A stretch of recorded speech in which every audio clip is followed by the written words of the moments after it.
There is a photograph of Ava Gardner taken sometime in the early 1950s. She is looking directly into the camera, dark hair loose, green eyes steady, wearing the kind of expression that doesn't ask for your opinion. She looks like a woman who has been through something and is about to go through something else. By that point, she had already been married twice, divorced twice, and was deep into the most consuming love affair of her life with a man who would eventually break her heart in front of the entire world. 3 marriages, 3 famous men, and a private life that read like something no screenwriter would dare invent. Grab Town. You cannot understand Ava Gardner without understanding where she started. She was born on December 24th, 1922, Christmas Eve, in a place called Grabtown, North Carolina. Grabtown was not a town in any sense that Hollywood would recognize. It was a small farming community outside of Smithfield, in Johnston County, a stretch of tobacco and cotton fields, and not much else. The Gardner family lived in a 2-story farmhouse that was, by the standards of that community, among the larger homes. But there was no indoor plumbing, no running water, and no electricity. Her father, Jonas Bailey Gardner, was a tobacco farmer and sometimes sharecropper. Her mother, Molly, was capable and resourceful and holding everything together. Ava was the youngest of 7 children, and by the time she was old enough to understand the shape of her family's life, that shape was already changing. A barn fire, the Great Depression, the closing of a school where her mother had found work.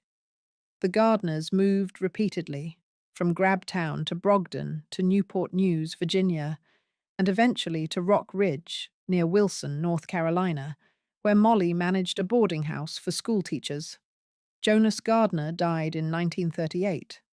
Ava was 15. She had adored him. The loss settled into her in a way that never entirely lifted. A kind of tenderness for men who struggled, a sympathy for fragility under a hard surface that would appear again and again in the men she chose to love. She graduated from Rock Ridge High School in 1939 and enrolled in a secretarial program at Atlantic Christian College, which is now called Barton College. She was, by every account, not particularly invested in that plan. What happened next was the kind of accident that changes everything. In the summer of 1939, she visited her older sister Beatrice, known as Bappy, in New York City. Bappy had married a photographer named Larry Tarr, who ran a small portrait studio on Fifth Avenue. He took Ava's photograph. Then he put it in his shop window, and a clerk at Loew's Theatres, which owned MGM, happened to walk by, happened to look in the window, and happened to call the studio. From there, everything moved very quickly. MGM gave her a silent screen test.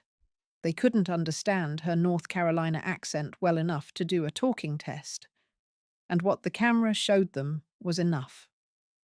They offered her a standard contract, $50 a week. She was 18 years old. She arrived in Hollywood in August 1941 with her sister at her side and almost no acting experience to speak of. MGM paired her immediately with a speech coach to soften the Carolina accent and a singing teacher, and began the process of turning her into whatever they thought she should be. She spent her first years doing small, mostly uncredited parts in film after film. 15-bit parts before her first real screen billing. But by the time she arrived on that lot, something had already happened that would change the entire direction of the next 2 years of her life. She had already met Mickey Rooney. Mickey Rooney, the first marriage. Mickey Rooney in 1941 was arguably the biggest star in Hollywood. He was 21 years old, had been a working actor since he was a small child, and was at the absolute peak of his career. The highest paid male actor in the country, the face of MGM's enormously popular Andy Hardy series. When he walked through the studio lot, people moved aside. On Ava Gardner's second day in Hollywood, she happened to be touring the MGM set where Rooney was filming. He introduced himself while still in costume. He had been doing an impression of Carmen Miranda, wearing the full outfit. The image of this small, effusive, costumed man bounding over to introduce himself to the tall, stunned North Carolina newcomer is one of the more improbable opening scenes in Hollywood history. But Rooney was charming, genuinely and unstoppably charming. He was also instantly smitten with her.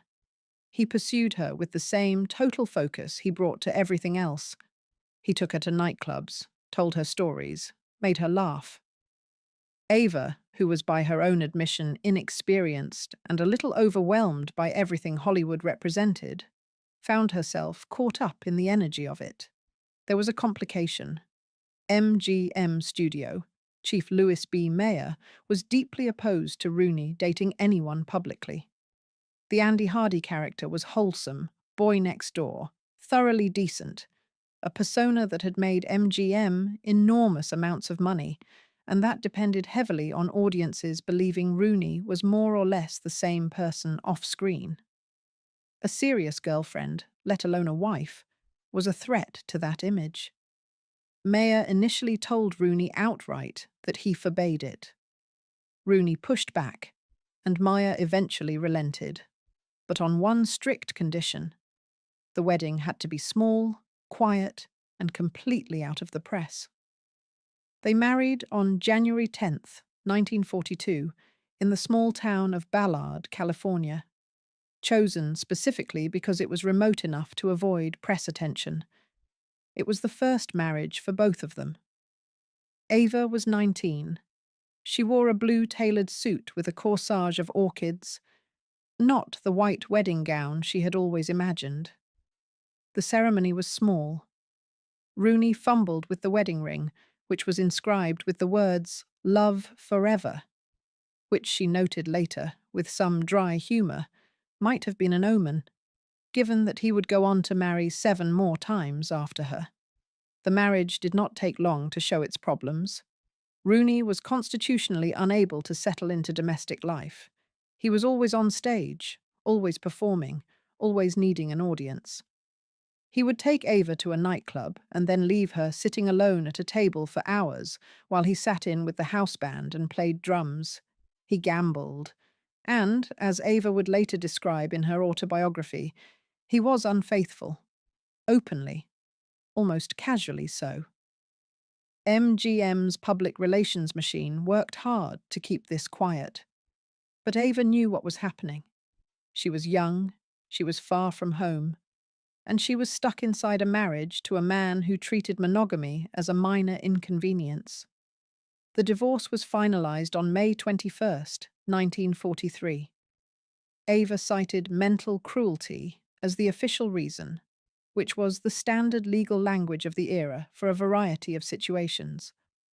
What it meant in practice was that she had endured enough and was done. In the months leading up to the divorce, she had been learning something that would take years to fully absorb. That fame, in Hollywood, is a kind of weather.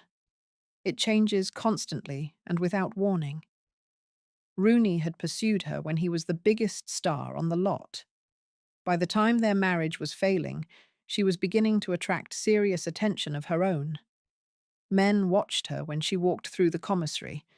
Directors were starting to notice her. The camera had begun to establish its particular relationship with her face. She did not yet know what to do with any of this. She was still the girl from Grabtown in most of the ways that counted. But the shape of her life was changing. The date of the divorce was also, by one of those coincidences that seems almost too precise to be accidental, the same day that her mother, Molly Gardner, died of cancer. It was, Ava said later, the saddest day of her life. She was 20 years old, twice bereaved in a single afternoon, and already learning the particular loneliness of being seen as something beautiful and public while feeling, privately, lost. But the next man who came into her life would cut deeper than Mickey Rooney ever had, because the next man was not simply careless with her. He was purposeful about it. Artie Shaw. The second marriage. Artie Shaw was one of the most admired musicians of his era. A clarinetist, composer, and bandleader, he had been one of the defining figures of the big band swing movement of the late 1930s and early 1940s. His recordings were genuine cultural events. He was also, by the time Ava met him, extraordinarily well-read, widely travelled, and deeply interested in literature, philosophy, and ideas, in a way that set him apart from nearly everyone else in the Hollywood orbit. He was also, by 1945, already on his fourth marriage. Ava would be his fifth. They met through a mutual friend, actress Frances Heflin, sometime in 1944. Shaw had just returned from service in the Second World War and was rebuilding his professional life. Ava had spent the year after her divorce from Rooney adrift, drinking more, partying more, trying to figure out what shape her life was supposed to take. She had made a few films, but had not yet broken through to anything significant. When she met Shaw, she was, by her own description, completely overwhelmed. He was handsome, confident, full of warmth and wit. He talked about books and ideas in a way she had never encountered. She described him later as the first truly intellectual man she had ever met, and said that she fell in love with him almost immediately. They spent several months together before marrying, touring with his band through California and across the country. Ava adored those months, sitting backstage at his concerts, traveling, feeling for the first time that she was in the company of someone who saw the world seriously. They married on October 17th, 1945. He was 35. She was 22. It was his fifth marriage and her second. The ceremony was held at his Beverly Hills home on Bedford Drive. Another small wedding. She wore a blue suit with a corsage of Cattleya orchids, and Frances Heflin was her bridesmaid. What followed was not what Ava had hoped for. Shaw had a particular way of seeing her that became apparent very quickly. He was proud of her beauty. He showed her off, brought her into rooms full of writers and intellectuals and artists, introduced her to people like S.J. Perelman, William Saroyan, and John O'Hara. But then he would turn to her and make it explicit in front of those same people that she was there to listen and not to speak. That her role in the conversation was decorative. He was cutting about her lack of education in a way that hit exactly where she was most vulnerable. Ava had always been self-conscious about having grown up poor and rural, about not having read much, about the gap between where she had come from and the world she now inhabited. Shaw found that gap and pressed on it repeatedly. He enrolled her in courses at UCLA, English Literature and Economics. As though she were a student he was improving rather than a wife he had chosen. He insisted she see a psychoanalyst. When she took her shoes off and curled up on a couch at home, he was known to shout at her that she was not in the tobacco fields anymore. Ava fought back. She had a temper that was at least a match for his, and she used it.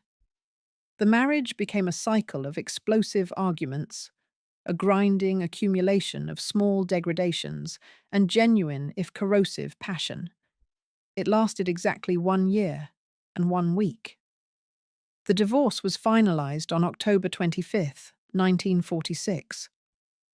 She left with something, though. Despite everything Shaw had put her through, the books he had pushed on her had ignited a genuine love of literature that would last the rest of her life. She later credited him with complicated feelings, with opening that door. She also left with a determination to prove to herself that she was not what he had told her she was. She took an IQ test not long after the divorce, in part simply to have documentation that Artie Shaw had been wrong about her. The first marriage had cost her youth. The second had cost her something quieter but harder to replace, a certain confidence in her own worth that took years to rebuild. The third marriage would cost her the most of all. And it was already beginning, because she had first met Frank Sinatra in 1943, while she was still married to Mickey Rooney, and neither of them had forgotten it. Frank Sinatra, the love of her life. The story of Ava Gardner and Frank Sinatra is one of the most famous love stories in Hollywood history. It is famous for the passion, for the fights, for the glamour of it, for the music it produced. What is less often dwelled on is how much it cost both of them, and how unevenly that cost was distributed. They had first crossed paths in 1943.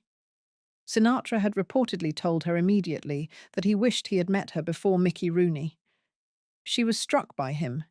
He was thin, dark-haired, magnetic in a way that was almost alarming at close range. The voice was already extraordinary. He was also already married to Nancy Barbato, his childhood sweetheart, and the mother of his 3 children. They did not become seriously involved until 1949. By then, Sinatra's career had begun to falter. The teenage Bobby Soxers who had screamed at his concerts in the early 1940s had grown up, and the new generation of fans was moving toward other things. He was having problems with his voice. Films that had been expected to succeed were not. He was, by Hollywood's unforgiving standards, beginning to look like a man past his peak. His marriage to Nancy, always strained by his infidelities, was collapsing. Ava was, by 1949, a genuine star. The Killers in 1946 had been her real breakthrough, playing the femme fatale Kitty Collins opposite Burt Lancaster, and she had followed it with a string of successful films that had made her one of MGM's most bankable names. When their affair became public, the reaction was ferocious. Nancy Sinatra refused to grant a divorce for months. The Catholic Church, the Hollywood establishment, and the major gossip columnists, particularly the formidable Hedda Hopper and Luella Parsons, came down hard on both of them. Sinatra was portrayed as a man who had abandoned his family. Ava was cast as the temptress who had lured him away. The press was relentless. Nancy eventually granted the divorce, which was finalized on October 29, 1951. Sinatra and Gardner married on November 7, 1951, in Philadelphia, Pennsylvania, at the home of a friend. Ava was 28. Frank was 35. She wore a mauve cocktail dress and carried a clutch of camellias. It was, by all accounts, a rushed ceremony. The two of them so eager to finally make it legal that they barely waited for the divorce paperwork to clear before getting the marriage license. From the beginning, the marriage was a collision between two people who were more alike than was comfortable. Both of them were volatile, passionate, prone to jealousy, and capable of spectacular anger. Both of them drank heavily. Both of them had strong opinions and the kind of stubbornness that does not bend easily. Ava's sister Bappy famously described Ava as frank in drag, meaning that the qualities that made Sinatra difficult were the same qualities that made Ava impossible to manage, and that when you put both of them in a room, something was going to catch fire. There are stories from friends who were around the two of them in those early years. Stories of evenings that began well, in restaurants or at parties, and then turned with terrifying speed into something else entirely. Small things could ignite it. A glance across a room that lingered too long, a comment taken wrong, a joke that landed badly. The fights were loud and always public. People who happened to be nearby got a full showing. Hotels in London remembered them. Nightclubs in New York remembered them. The gossip columns had so much material they could barely keep up. One friend who was present at a dinner with them in London recalled Ava becoming furious because Sinatra had stayed outside the car signing autographs. By the time he got in, she was white with anger. The argument that followed was the kind that nobody who witnessed it forgot. That was the rhythm of it. Long stretches of extraordinary warmth and intimacy, followed by eruptions that seemed to come from somewhere neither of them could fully control. Neither of them was blameless. Both of them, at different points, were unfaithful. Both of them were capable of generosity and of cruelty, sometimes within the same evening.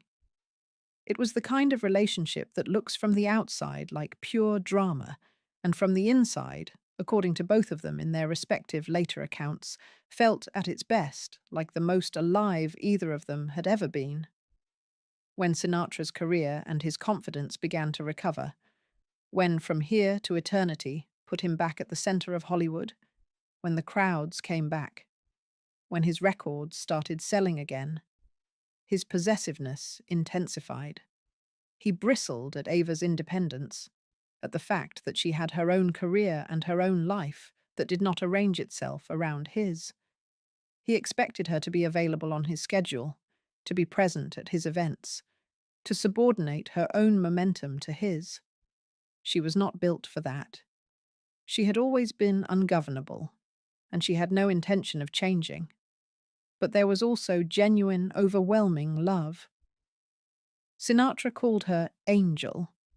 She said later in her autobiography that he was the love of her life. Not a man she wished she had never met, not a mistake, but the love of her life. Full stop. At the time they married, Sinatra was at the lowest point of his career. He was essentially broke. His voice was suffering from a hemorrhage on his vocal cords. He could barely get work. Ava was at her peak. She was in the middle of a series of major films, earning major money, and was consistently named among the most beautiful women in the world. She paid for his plane ticket to Africa when she went to film Mogambo for John Ford in 1953. She covered his debts when he couldn't, and then she did something that would change everything. Using her considerable influence, specifically through the MGM studio system and with Harry Cohn, the head of Columbia Pictures, she helped secure for Frank the role of Private Angelo Maggio in From Here to Eternity. It was a small but devastating supporting role, and Sinatra gave a performance in it that won him the Academy Award for Best Supporting Actor in 1954. It was his comeback, and by most accounts, it would not have happened without her. The cruelty of what followed is hard not to notice. As his career revived, as his confidence returned, as Frank Sinatra became once again the commanding figure he believed himself to be, the balance of the marriage shifted. He became possessive, controlling, jealous of her work and her friendships. She resented his possessiveness. She had her own career, her own life, her own restlessness that no man had ever successfully contained. The fights became public events. Hotels in London, apartments in New York, restaurants in Los Angeles.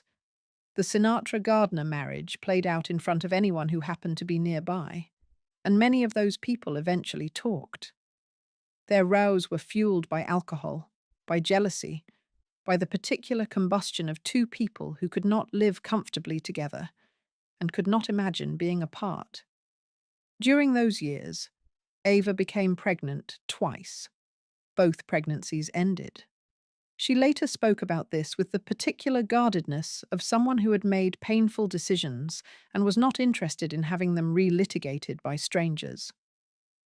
MGM had contractual clauses penalizing their stars for having children. She and Frank could barely take care of themselves, she noted plainly in her autobiography. The circumstances were what they were. They formally announced their separation on October 29, 1953. The divorce was not finalized until July 1957. In those years between the announcement and the legal end, there were reconciliations, reunions, 100 unresolved conversations that kept pulling them back into each other's orbit. But the marriage was over. They both knew it. She was 30 years old when it ended. and she had already used up something she had never quite intended to spend. Spain, the bullfighters, and the life she built. After the marriage with Sinatra collapsed, Ava did something that surprised almost everyone in Hollywood who had built a fixed idea of who she was. She left. In December 1955, she moved to Madrid. Not for a film, not for a man, at least not primarily, because Spain suited her. The heat, the noise, the flamenco, the culture of staying up all night and sleeping in the afternoon, the bullfights, the complete absence of the suffocating machinery of the Hollywood studio system. She felt free there, in a way that Los Angeles had never made her feel. She had first encountered Spain while filming Pandora and the Flying Dutchman there in 1951, and the country had stayed with her. The people of Tossa de Mar, where part of that film was shot, took to her warmth and directness so completely that decades later they erected a bronze statue of her in the town. She was not performing for them. She was simply herself, which turned out to be enough. In Spain, she became involved with Luis Miguel Dominguín, one of the most celebrated bullfighters in the country. Dominguín was handsome, socially dazzling, and known across Europe as a man of serious gifts and serious appetites. He had friends like Pablo Picasso and Ernest Hemingway. He moved in a world where bravery and spectacle were the currency, and he was very rich in both. The relationship with him became the subject of considerable international press coverage. By 1954, it was being widely reported, photographed, and discussed. It lasted roughly from 1952 to 1954, overlapping the final years of the Sinatra marriage. The two were genuinely drawn to each other, and Dominguín later spoke about her with real affection, saying she was the most beautiful woman he had ever seen, but that what he liked more was her humor and her directness. He married Italian actress Lucia Bozzé in March 1955, and his relationship with Ava ended. It was also in Spain that Ava met Ernest Hemingway in person for the first time, through Dominguín. The two became genuine friends, corresponding for years, and Ava later described his death in 1961 as one of the true losses of her life. What Ava built in Spain during those years was something she had never had before, a version of herself that was not primarily defined by the men she was attached to. She had a circle of friends, genuine friends, people who were interested in her company rather than her name. She fell completely in love with bullfighting as a culture, with flamenco, with the particular quality of the Spanish night. She drank too much. She stayed up too late. She was, by all evidence, sometimes destructive and sometimes transcendent, and almost always alive in a way that Hollywood had never quite permitted. Her career continued, though the relationship between her and MGM was increasingly strained. She had never been comfortable with the studio system's way of treating its contract players as human assets to be managed and deployed. She had always pushed back, cancelled shoots when she was unhappy, feuded with producers, refused roles she found demeaning. MGM tolerated this because she made them money. When her contract ended in 1958, she did not renew it. She left of her own volition. She was 35 years old, and she was, for the first time in her professional life, nobody's contract player. The later years. What remained? The years after Spain stretched out in a way that was sometimes good and sometimes not. She moved to London in 1968, partly for tax reasons, partly because the Spain of Francisco Franco was becoming less hospitable to someone with her politics and her lifestyle, and partly because a city like London offered a kind of anonymity that suited her increasingly private temperament. She continued to work, not with the intensity or the prestige of her MGM years, but steadily, taking roles that interested her when they came along and occasionally admitting, with her characteristic bluntness, that she took others purely for the money. The Night of the Iguana in 1964, directed by John Huston, gave her one of her finest late performances.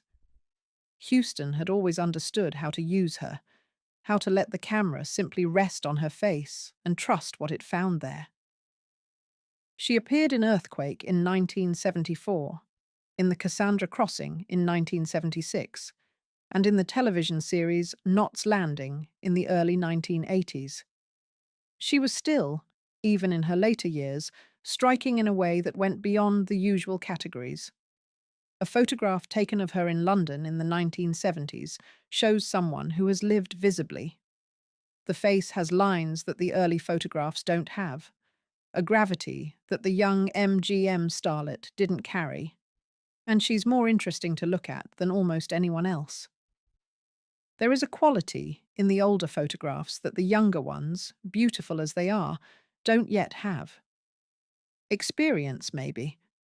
The particular kind of presence that belongs to someone who has been through the fire and come out the other side without pretending the fire didn't happen. She kept up a correspondence with people all over the world. She read constantly, making good on the promise she had made to herself after Artie Shaw told her she was stupid. She was funny in private, famously devastatingly funny, with a gift for the well-placed observation that made her friends treasure her company above almost anything else. She missed Spain. She missed the noise and the heat and the all-night dinners. London was quieter, greyer, cooler. She made her peace with it, but she missed Spain. She lived in a flat on Ennismore Gardens in London, surrounded by her books. She had spent the decades since Artie Shaw's cruel remarks building herself into a genuinely well-read person. And by her housekeeper, Carmen Vargas, who had been with her for years, and by a Welsh corgi named Morgan, who went everywhere with her. Sinatra remained in her life. He sent her flowers on her birthday every year after their divorce. They spoke on the telephone. They saw each other when his touring brought him near London. Their friendship was real and lasting, built on whatever bedrock exists underneath a love that has burned itself out and left something quieter but more durable in its place. In 1986, Ava suffered a stroke, the first of two that year. The strokes left her partially paralyzed, with limited use of her left arm and difficulty walking. The independence that had defined her entire adult life, the ability to go where she wanted, when she wanted, without explanation or permission, was suddenly gone. She found this almost unbearable. She told old friends, including Mickey Rooney when he visited her in London, that she sometimes thought about not being around anymore. She was not making a specific plan. She was expressing the grief of a person who had always been vivid and free, now confined and diminished by her own body. Sinatra, when he heard about her condition, arranged a medically staffed private plane to bring her to a specialist in the United States. She allowed it. They were old enough by then, and had been through enough, to accept help from each other without ceremony. She died on January 25th, 1990. She was 67 years old. The cause was bronchial pneumonia, the final accumulation of a lifetime of heavy smoking. She was found in her London flat. Carmen was with her. Her body was flown back to North Carolina, where she was buried in Sunset Memorial Park in Smithfield, less than a mile from the Ava Gardner Museum, which had been established with funds she had left for that purpose, and right next to her family, Jonas and Molly Gardner, and the brothers and sisters she had grown up with in Grabtown. She came home to the tobacco fields in the end. What 3 marriages actually cost. It would be easy to look at the shape of Ava Gardner's life and turn it into a parable about beautiful women and the men who fail them. That reading is available, and it is not entirely wrong, but it misses something essential. Ava Gardner was not a passive figure in any of these marriages. She chose Mickey Rooney with the enthusiasm of a 19-year-old who had never been seriously courted before and found the experience intoxicating. She chose Artie Shaw because he represented something she wanted, an intellectual world she had never had access to, a sophistication that seemed to promise a different kind of life. She chose Frank Sinatra because she loved him, fiercely and without reservation, and because loving Frank Sinatra was an experience so extreme that it was almost indistinguishable from the best films she ever made. Total, consuming, real. Each marriage taught her something that no amount of MGM coaching could have provided. Rooney showed her what it felt like to be genuinely pursued and then casually discarded. Shaw taught her, abrasively, cruelly, but undeniably, to take her own mind seriously. Sinatra gave her the closest thing she ever experienced to a genuine equal, a match for her own fire, and showed her both what that felt like and what it eventually required of a person to sustain. What she lost across those 3 marriages is harder to list precisely. Some of her confidence, some of the trust that made it easy to open herself completely to another person, a certain kind of future that might have been available to her if any of the 3 had been a different kind of man. What she kept is clearer. She kept her humor, which was sharp and self-aware and never unkind to the people she genuinely liked. She kept her friendships, which were lifelong and deeply felt. She kept her love of music, of literature, of flamenco and bullfighting and the Spanish night, and the particular quality of a good meal eaten slowly with people you love. She kept the North Carolina in her. The directness, the warmth, the complete indifference to performing for people she didn't respect. 3 ex-husbands had 20 marriages between them, as she once pointed out. She herself managed 3, and she was done. She was never perfect. She was often difficult, frequently self-destructive, sometimes cruel in the way that people with genuine charisma can be, because they get away with things the rest of us don't. She drank too much for too long. She made choices she later regretted. She was also, by the accounts of the people who knew her best, genuinely funny, genuinely kind to people she felt deserved it, and capable of a warmth that made people feel, in her company, that they were the most important person in the room. She was, in the end, something that Hollywood rarely produces, and even more rarely knows what to do with. A person who was more interesting than anything they made her play. The last time Mickey Rooney ever spoke publicly about Ava Gardner was during a visit to her museum in Smithfield in April 2001. He was in his 80s by then, on a touring production, still performing. When asked about her, he said simply that his heart was gone the moment he first saw her, and that she was one of the most memorable presences of his life. Frank Sinatra died in 1998, 8 years after she did. He had paid for her funeral, quietly, through intermediaries, as he had paid for her medical care in her final years. He never stopped, by all accounts, thinking about her. She outlived 2 of her 3 husbands. She outlived the studio system that had shaped her. She outlived the particular version of Hollywood glamour she had embodied, and which had cost her more than the people who admired it from a distance ever fully understood. The American Film Institute placed her at number 25 on its list of the greatest female screen legends of all time. There is a bronze statue of her in Tossa de Mar, Spain, put there by the people of that town who remembered her warmth. There is a museum in Smithfield, North Carolina, a mile from where she is buried, that draws visitors from around the world who want to see her photographs and her costumes, and the pressed orchid corsage she wore on her wedding day to Artie Shaw. A detail so unexpected and so human that it stops people in their tracks. She is buried in the red clay of North Carolina, among her own people, not far from the tobacco fields where she went barefoot as a child. She lived, for the most part, the way she wanted. She loved the way she wanted. She left when she needed to leave. And whatever the three marriages took from her, they did not take the thing that was most essentially hers, the refusal to become anyone other than exactly who she was. If you enjoyed this video, please like and subscribe to our channel so you never miss out on more fascinating stories. There is a photograph taken in the summer of 1959 on the deck of a yacht called Christina. In it, Maria Callas is laughing, really laughing, the kind that reaches the eyes, that makes a person look like they have no idea what's coming. She looks free. She looks like a woman at the absolute height of her life. Within 3 years, her voice would begin to crack on stages she had once owned.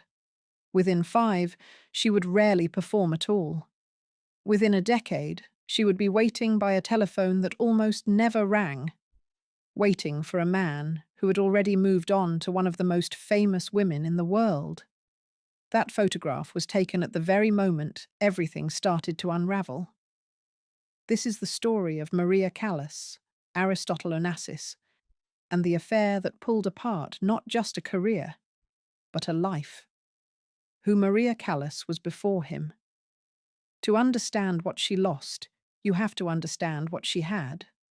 Maria Callas was not simply a singer. That word, singer, is too small for what she was. By the mid-1950s, she was the most talked about operatic voice on the planet. Critics ran out of language trying to describe her. Audiences wept in their seats.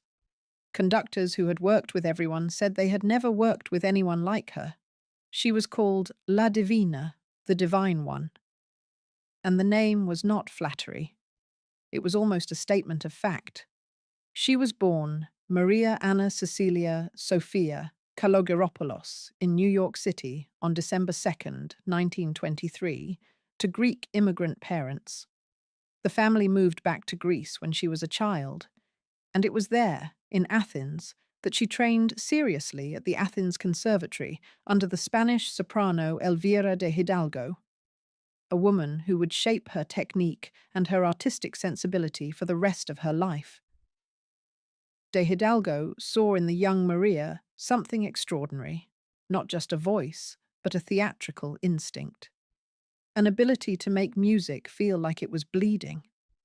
Her professional career took off slowly, as they often do, but by the early 1950s, she had become something no one had seen in generations, a soprano who could handle both the enormous dramatic roles and the extreme coloratura roles, the highly ornamented, technically demanding vocal writing that had largely fallen out of fashion.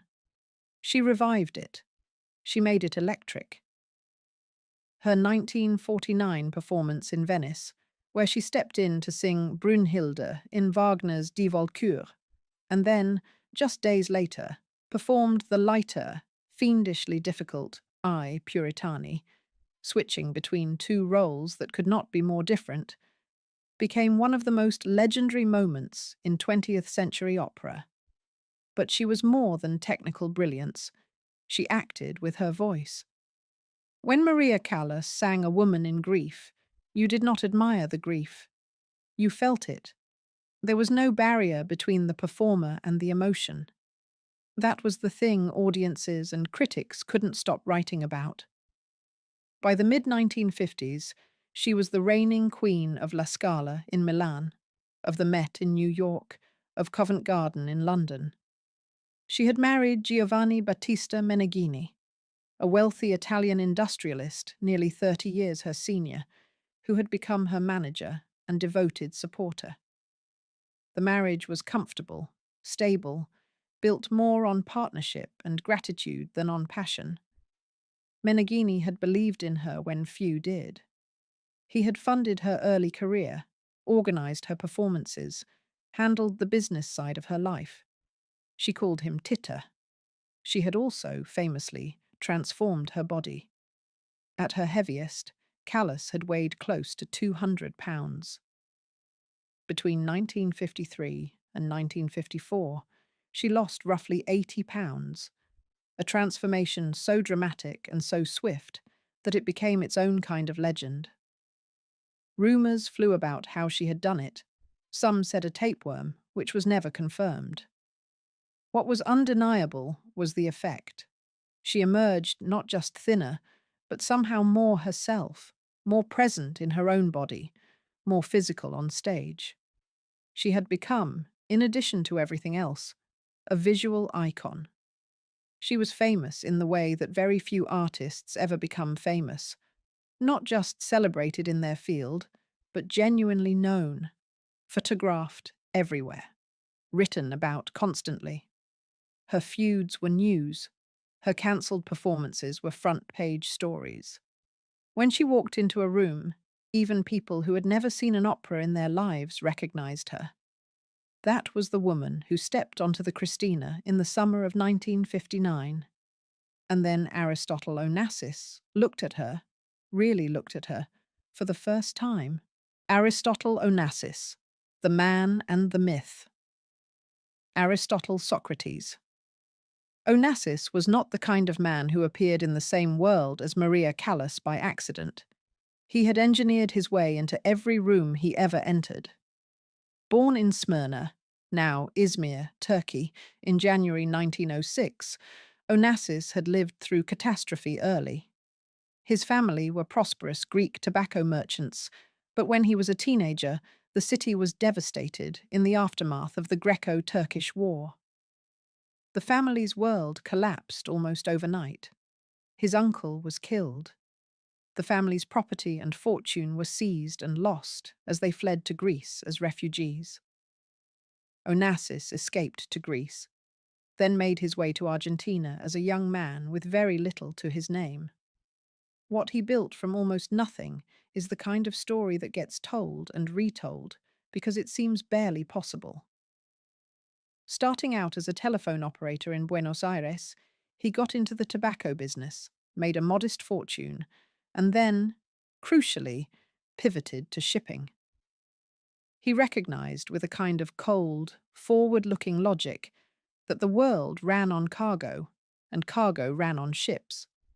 He bought freighters during the Depression, when prices were devastatingly low. He kept buying.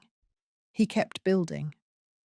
By the time the Second World War ended, he was already one of the wealthiest men in the world. The Christina, the yacht he named after his daughter, was itself a kind of monument to what he had become.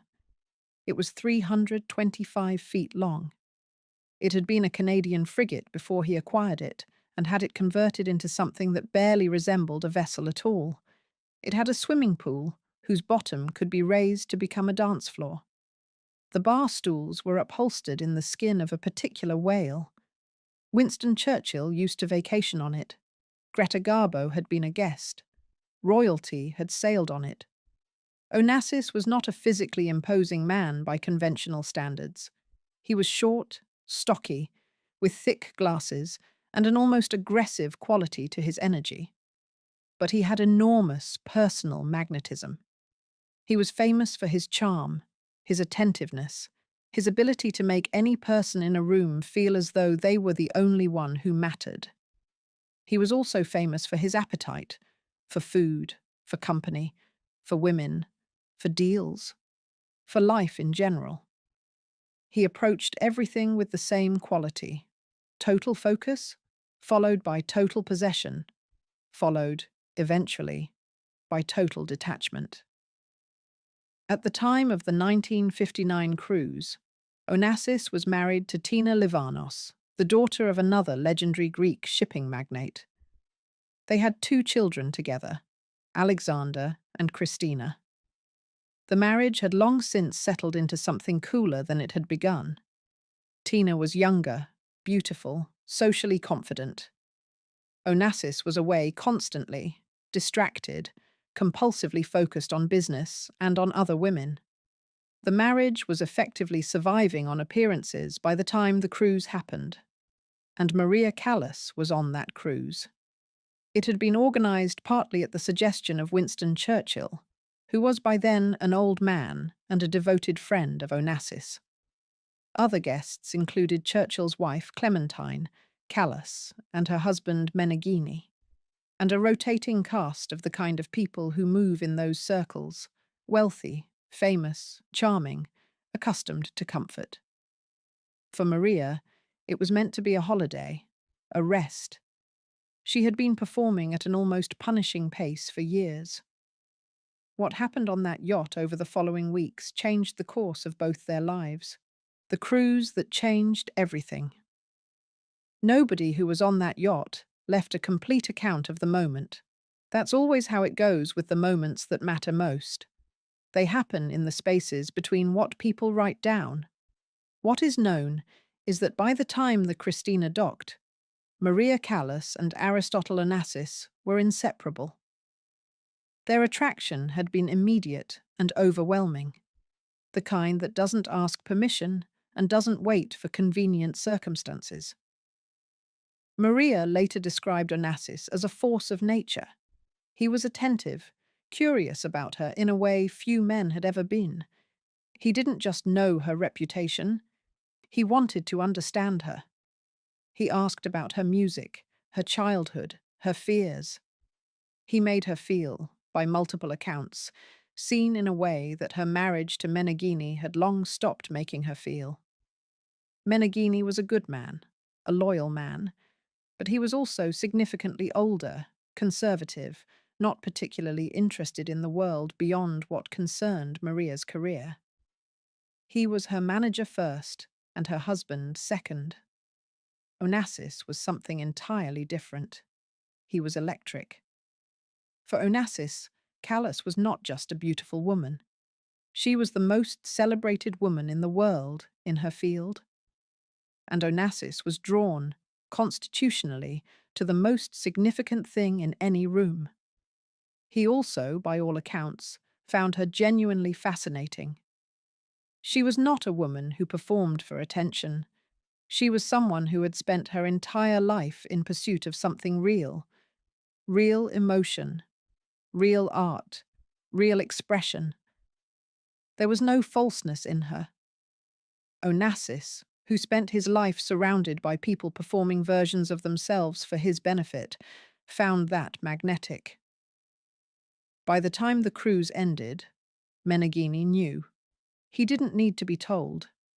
The body language was unmistakable.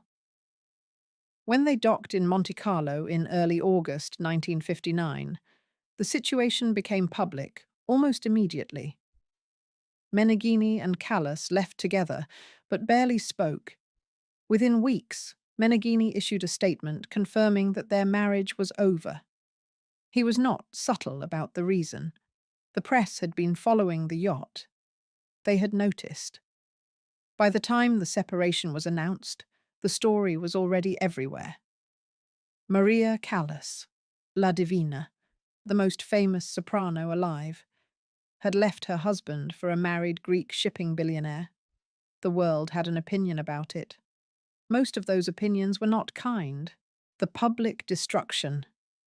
The backlash was ferocious and immediate, and it came from multiple directions at once. Opera audiences, particularly in Italy, where she had built the foundation of her career and where she was something approaching a national treasure, turned on her with a viciousness that was almost personal. La Scala, the great Milanese opera house that had been her artistic home for years, became cold. The warmth she had always felt there, the sense that she belonged, evaporated. Italian society, deeply Catholic and deeply conservative in its public morality, was not prepared to celebrate a woman who had abandoned her husband, particularly one who had, by all accounts, done nothing wrong. The tabloids were even worse. They constructed a version of Maria Callas that bore little relationship to the actual woman, a cold, calculating seductress who had used her fame to steal another woman's husband, who cared nothing for loyalty or decency, who had discarded poor Meneghini the moment someone more exciting came along. The real story, a woman in a marriage that had become more professional arrangement than relationship, who had fallen suddenly and genuinely in love, was not the story they wanted to tell. Meneghini's public statements did not help. He gave interviews expressing his devastation in the most vivid possible terms. casting himself as a devoted husband betrayed and cast aside. Some of what he said was undoubtedly true. Some of it was shaped by grief and anger into something sharper than the facts entirely warranted. All of it made news. But here is the thing that is easy to miss when you look back at this period. The affair with Onassis did not destroy Maria Callas's voice. The voice was already changing before the summer of 1959. She had been performing at an extraordinary and arguably unsustainable pace for a decade. The weight loss that had transformed her appearance had also, some medical voices suggested, affected the muscular infrastructure that supported her vocal production. She was also in her mid-30s, not old, but in the particular mathematics of operatic careers, at a point where voices begin to show the accumulation of years of extreme use. What the affair with Onassis did was something more complicated and in some ways more devastating than simply damaging her voice. It disrupted the entire structure of her professional life, just at the moment when that structure needed to be most carefully protected. She had always been high-strung, sensitive to atmosphere, dependent on focus, and on a kind of emotional stability to perform at her best. Meneghini, whatever his limitations as a husband, had provided that stability. He had handled the logistics, the negotiations, the difficult conversations. He had built a wall between her and the chaos of the business side of things so that she could concentrate entirely on the work. When that wall came down, all of that chaos came flooding in. And then there was the matter of what Onassis wanted her to be. What Onassis wanted. Aristotle. Onassis loved Maria Callas. That seems clear enough. But how he loved her, and what he wanted her love to mean, is where things become more complicated. He was proud of her, genuinely proud. He loved being in a room with the most extraordinary woman anyone had ever seen or heard, loved the way people looked when she walked in, loved the reflected light of her greatness. He took her everywhere. They travelled constantly. The Christina became something like a floating home, moving between Athens and Monte Carlo and Paris, and everywhere else the life of a man like Onassis required him to be. But Onassis also had a particular way of seeing the women in his life that is worth understanding. He was a man of his generation, his culture, his class, which is to say he believed, at some level, that he might not have articulated, but that shaped everything he did, that a woman's greatness was ultimately decorative, something to be displayed, enjoyed, shown off. Not a living, consuming, demanding thing that took priority over everything else. Maria's career was not decorative. It was the thing she was made of. It required months of preparation, intense physical and psychological discipline, absolute attention to the state of her voice and her body. It required, crucially, stability, the ability to be in one place, with one set of people, focused on one production, for extended periods of time. Life with Onassis offered almost none of that. He was always moving, always planning the next thing, always surrounded by people and noise and activity. He expected Maria to be present for all of it, at dinners, on the yacht, at social events that went late into the night and required her to be charming and vivid and on. He was not always careful about what this cost her. There is evidence that he sometimes discouraged her from taking engagements, that he would prefer her available for a trip or a gathering over her being in rehearsal. This was not always overt. It wasn't that he said, "Don't take that engagement." It was subtler, a kind of emotional weather that made it clear what he preferred.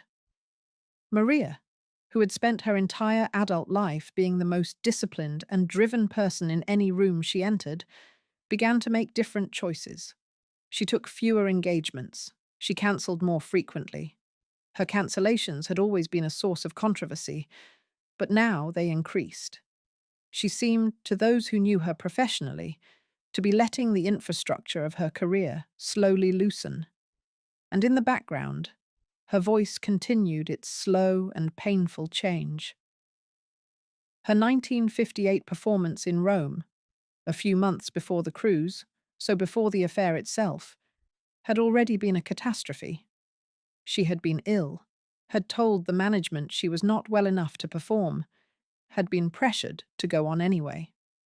After the first act of Norma, she could not continue. The audience booed. The president of Italy was in attendance. The scandal was enormous, and the Italian press turned it into a referendum on her reliability, her professionalism, her character. It was one of the most brutal public moments of her career, and it happened before Onassis had entered the picture in any serious way.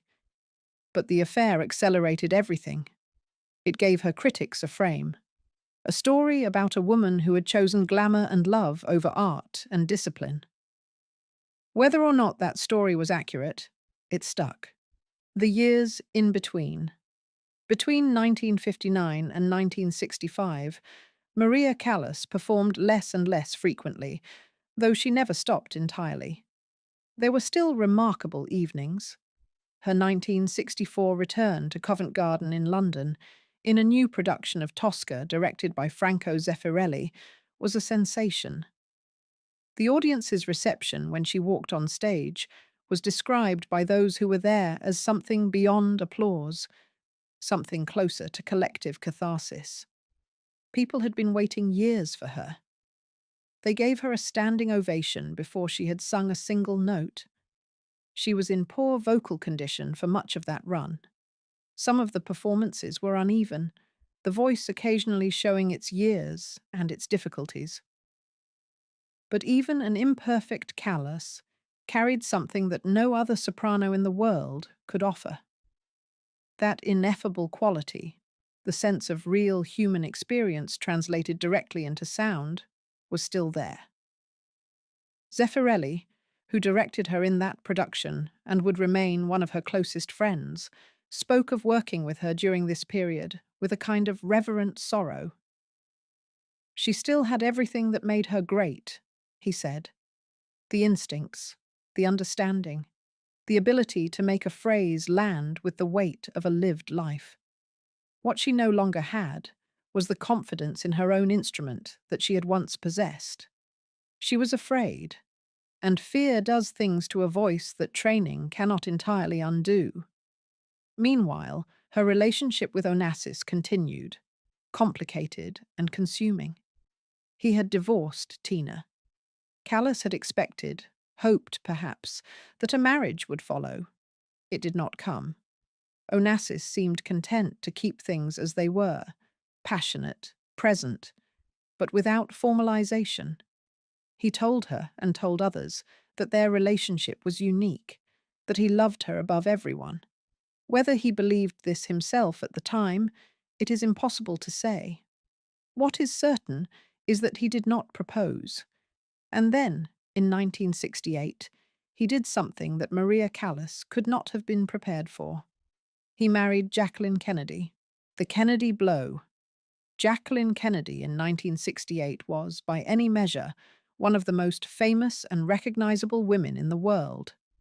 The widow of President John F. Kennedy, who had been shot dead in Dallas in November 1963, she had spent 5 years living in the strange, suspended state of public grief.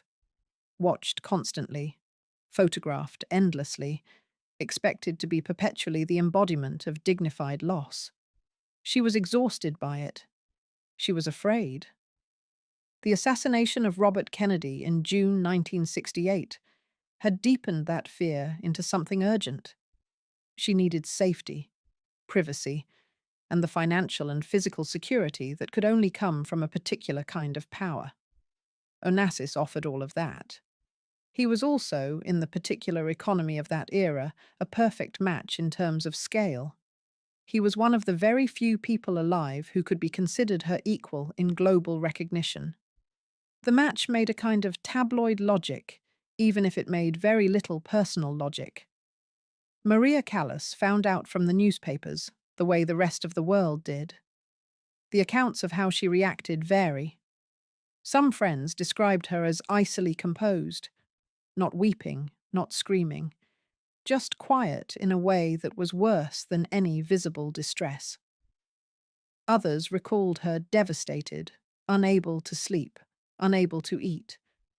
Very likely both were true at different moments.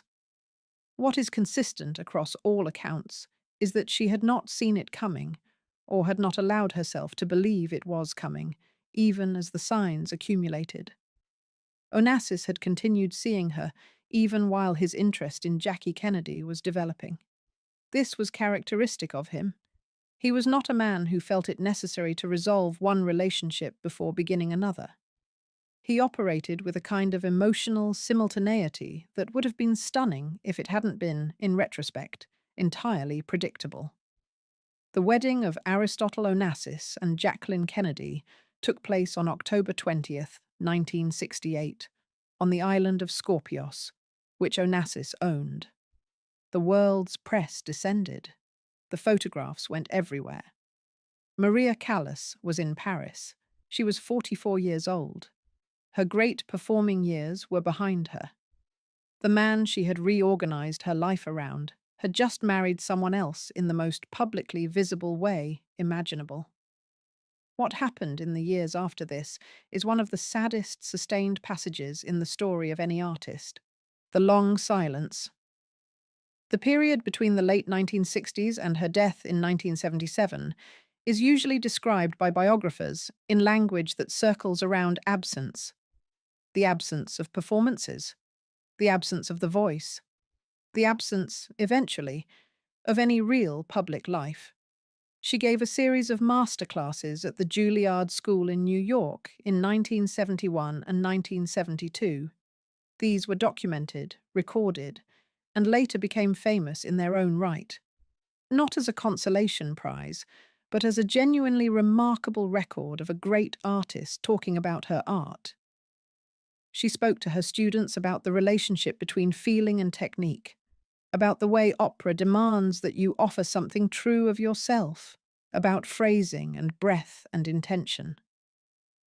The recordings show someone whose intelligence and passion for music had not diminished in the slightest. The mind was intact. The knowledge was profound. What was missing was the platform for all of it.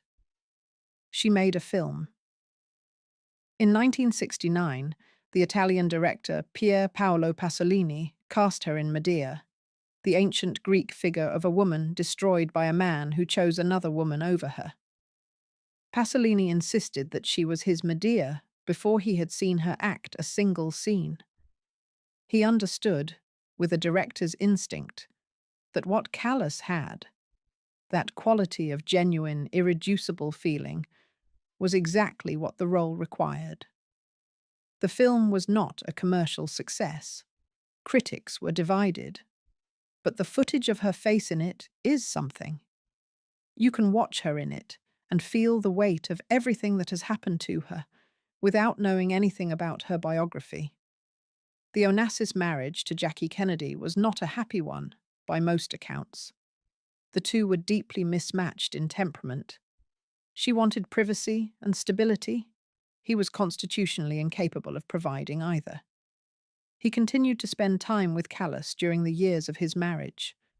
There were reconciliations, reunions, the resumption of whatever their relationship could be called by that point. Maria accepted this. Whether she did so from love or from something closer to the inability to let go of the person who had defined a decade of her life, probably only she knew. And she didn't say. Onassis's son, Alexander, was injured in a plane crash on January 22nd, 1973, and died the following day without ever regaining consciousness. Onassis was devastated in a way that, by several accounts, broke something essential in him. He had poured enormous love and enormous ambition into his son, had seen Alexander as his continuation, his legacy in the most personal sense. After Alexander's death, he seemed to lose some fundamental will. His health deteriorated rapidly. He was diagnosed with myasthenia gravis, a chronic neuromuscular condition that affects muscle strength. He lost weight. He had difficulty keeping his eyes open. He began to look, in photographs from this period, like a man being slowly erased. He and Jackie separated, though they did not divorce before his death. He died on March 15th, 1975, in a hospital in Paris. Maria Callas was not with him when he died. Whether she knew how close the end was, whether she tried to be there, whether she was kept away, accounts differ. What is certain is that she was not in that hospital room. She outlived him by 2.5 years. The final years. The 2.5 years between Onassis's death in March 1975 and Maria Callas's own death in September 1977 were spent largely alone in her apartment in Paris on Avenue Georges Mandel. She had a small circle of people around her, a few devoted friends, her housekeeper Bruna Lupoli and her secretary Ferruccio Mezzadri, who had been with her for years and who seemed to have provided whatever ordinary continuity was available in her life. She was not entirely without company, but she had withdrawn from the world in a serious way. She had always been a private person underneath the public life. Performers often are. But this was different.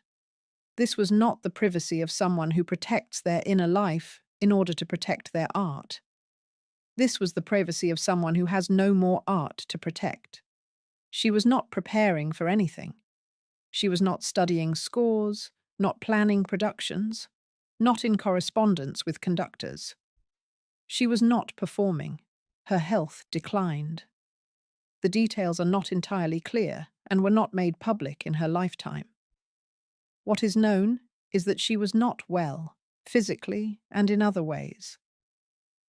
People who saw her in this period described someone who had become a kind of ghost of the woman she had been, present, recognizable, but somehow not fully inhabiting her own existence. She died on September 16th, 1977.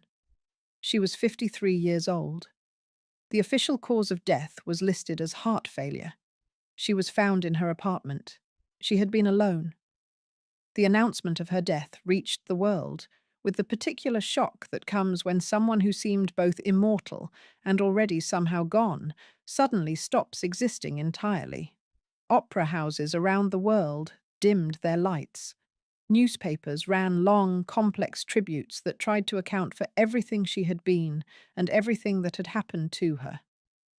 The language in many of them had the quality of a reckoning, as though her death had finally forced people to look honestly at the story of her later years, which they had largely chosen not to look at while she was still alive. What really happened? There is a version of this story that presents it as simple.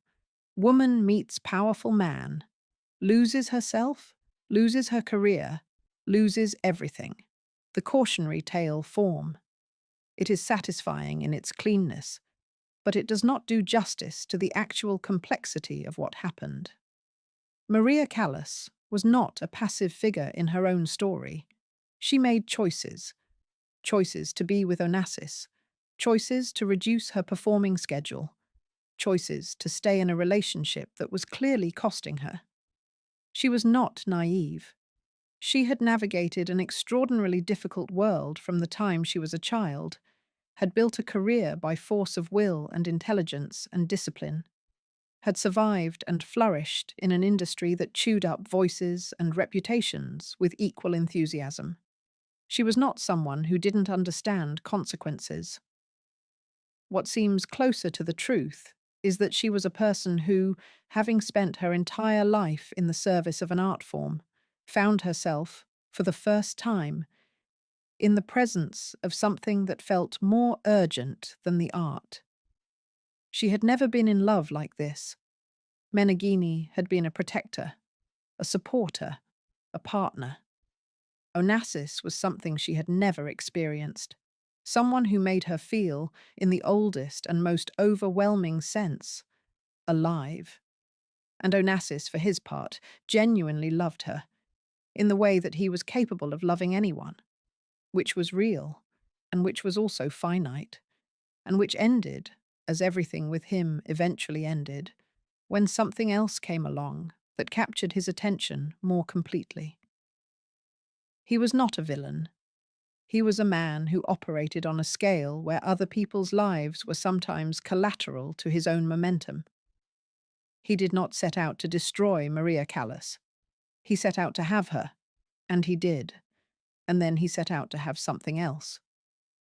The voice, too, deserves a more careful accounting than it usually gets. The narrative that love ruined her voice is too simple. The voice was in trouble before Onassis.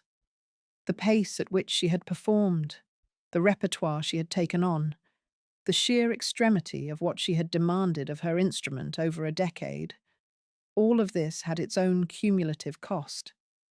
The relationship may have accelerated and deepened the trajectory, may have taken away the focused professional stability she needed to manage it carefully, but the voice had its own story, separate from the love story.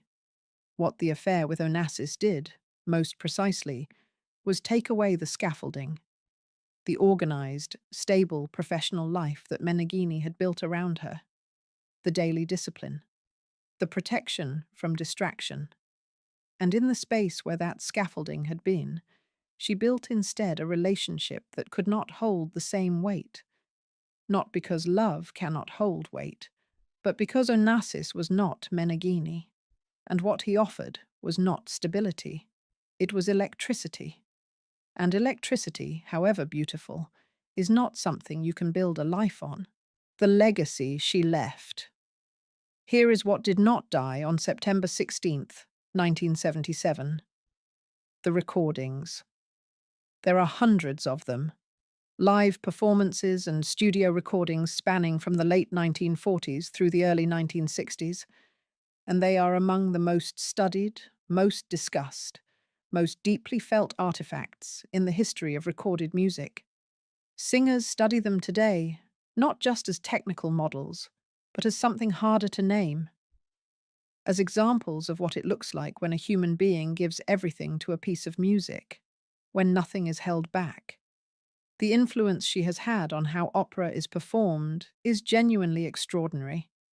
She almost single-handedly changed the relationship between opera singing and acting, insisting, by example, that you could not separate the two, that vocal production without theatrical truth was only half of the art. Every singer who came after her has worked in the world she helped reshape. The roles she reclaimed, particularly the bel canto repertoire of Bellini and Donizetti, which had been considered old-fashioned and largely unperformable before she brought it back, are now standard parts of the operatic repertoire. Norma, Lucia di Lammermoor, Anna Bolena. These are performed around the world constantly, in part because she made it impossible to ignore them. And then there is the simpler, stranger legacy. She is one of very few classical musicians who became a cultural figure in the broader sense. People who have never attended an opera have heard her name. The story of her life, her love affair, her tragedy. It entered the general imagination in a way that almost no opera singer's story ever has. Films have been made about her. Plays, books, operas inspired by her life. Fanny Ardant portrayed her on stage. Angelina Jolie was cast to portray her on film. She has become a kind of symbol of artistic greatness, of the particular vulnerability of genius, of what it costs a person to live at the very extreme edge of their gifts. She appears in novels, in songs, in references dropped casually into conversations by people who couldn't tell you the difference between a soprano and a mezzo, but who know, in some general cultural way, that Maria Callas was someone who burned bright and was burned in return. That kind of recognition, diffuse, not quite specific, carried more by feeling than by fact, is its own strange form of immortality. There is a documentary quality to the sadness of her last years, the way it felt inevitable, even as it was unfolding, to those who were paying attention. Here was someone who had been, for a period of perhaps 10 years, the greatest operatic performer alive, who had stood in front of audiences in the great opera houses of the world and given them something that could not be manufactured or replicated or replaced. And then, slowly, it went away. The performances got fewer. The voice got more uncertain. The love affair, which had seemed for a moment like the beginning of a different and richer life, turned out to be something else. She died alone, at 53, in a Paris apartment. She had been, at her peak, the most celebrated singer in the world. The story of Maria Callas and Aristotle Onassis is not really a story about opera, or about shipping empires, or even about the social world of the mid-20th century, though it touches all of those things. It is a story about what happens when a person who has organized their entire life around a single extraordinary purpose finds themselves wanting something human, something warm and present, and not about art at all. It is about the cost of that wanting. It is about a man who was magnetic and brilliant and ultimately unable to be what she needed. And it is about a voice, one of the most remarkable voices of the 20th century, and how it was spent, and what was spent alongside it. When you listen to a recording of Maria Callas singing Violetta in La Traviata, or Norma's aria Casta Diva, or any one of a dozen other performances, you are hearing something that cannot be reconstructed. Whatever combination of nature and training and suffering and love and loss went into producing that sound, it was unrepeatable. It happened once, and then it was gone. She gave everything she had to the stage, and then she gave everything she had left to a man who could not hold it. That is the real story. If you enjoyed this video, please like and subscribe to our channel so you never miss out on more fascinating stories.